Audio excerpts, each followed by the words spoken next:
What's up my loves, my name is Paige, this is Paige with a Page, and this is the first installment of my Recs for Sufferathon, the year-long challenge.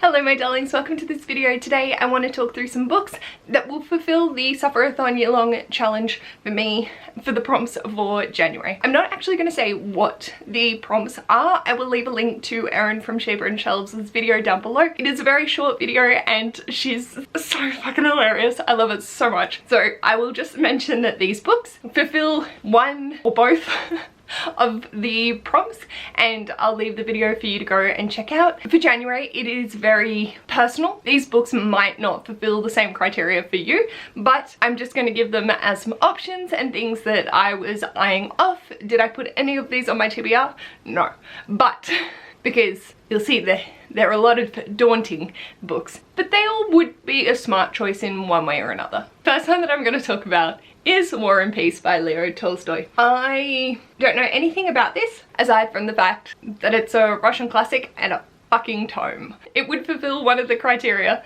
of Sufferathon for me, but I was not prepared to face this in January. But if it is something that you have had on your radar for a while, or you know, you have a focus on reading classics, then maybe this is an option for you, and I wish you the best of luck. The next one is Heroine by Mindy McGinnis, and Mindy McGinnis is one of my favorite authors. Reading The Female of the Species, I absolutely just was heartbroken through that book, and constantly want to get to this one. Never prioritize it. Why am I like this? I don't know. It has been on so many goddamn TBRs and I haven't read it. And I know it is following a girl who has an accident and becomes addicted to pain meds, and just following from there. Mindy McGinnis usually writes very hard-hitting stories, and I think that it's going to have me in my feelings. This was an option that I'm now thinking about I probably should have put on, and potentially could, but we'll see. The next is Inferno by Dante. This is the first in the Divine Comedy series collection. I don't know. Do I know anything about this? No. Ash collects the Penguin cloth-bound classics, and I really quite enjoyed the pattern on this, but it does intimidate me. And because I don't know too much about it, it becomes a very concerning sticking point. Next up, I have Someone I Used to Know by Wendy Mitchell. I have had this on my TBR for I don't know how long, since 2018 maybe, and I know that this is to do with memory, as it is a memoir, and Wendy gets diagnosed with dementia at 58, and so it's having that loss of memory but also your sense of identity, and I think it's going to be a very beautiful memoir, but I just keep procrastinating on it, and so it's been sitting on my TBR and I just need to bite the bullet and read it. I'm thinking there was a memory prompt for one of my reading challenges, so I think I've slotted it in for then, but it could have been an option for Sufferathon for January. Next up, I have Word of Honor by Michael Pryor. This is the third in the Laws of Magic series, and I am so cranky at myself for not having continued on with this series sooner. I find them such a fun time. They're so easy to get through. We're following Aubrey, who has had a magical incident, and so they've got to constantly try and keep the balance of their soul alive. It's YA, but it's very fun, it's very digestible, and I really enjoy the magic system and the steampunk elements of this world. It is just so interesting. But yeah, I haven't continued on, but you know, this is one of the older books on my TBR, so I could be chipping away at that throughout this year as well. It was an option. Now that I'm looking at these, I'm like, oh, I should have put these on my TBR. But we'll see how it goes. Next up, I have Cat's Cradle by Vonnegut. Do I know anything about this? No.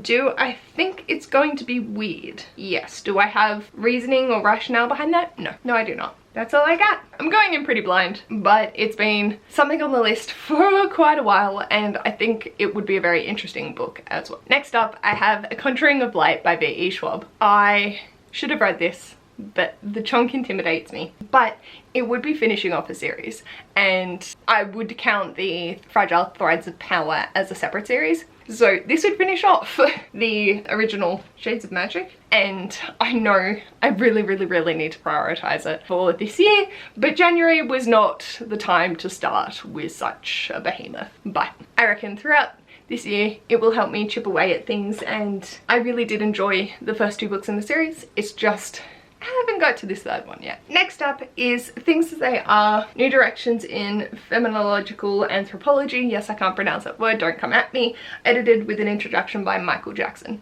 So this is essentially a collection of this particular form of anthropology, which I'm not going to continue to butcher, and collections of essays that have worked in that field and sort of developed the application of particular anthropological study. So yeah, it's a scientific study of lived experience and the way that it all ties together in an anthropological project. So there is quite a few different forms of writing in this. I read Life Worlds by Michael Jackson and ended up absolutely adoring it. So this one is slightly different in I would be getting a lot of different essay writing styles with the different authors. So it could have been something I just chip away at, but it's one that has been on my shelves since I picked it up in 2015 for my degree. Yeah, make really good choices. So I've been holding on to this for a while. Then I have Terrier by Tamora, and this is the first in the Becca Cooper series. I am so excited to get to this, and the reason I didn't put it on my January TBR is because Jacqueline and I will be buddy reading it in April.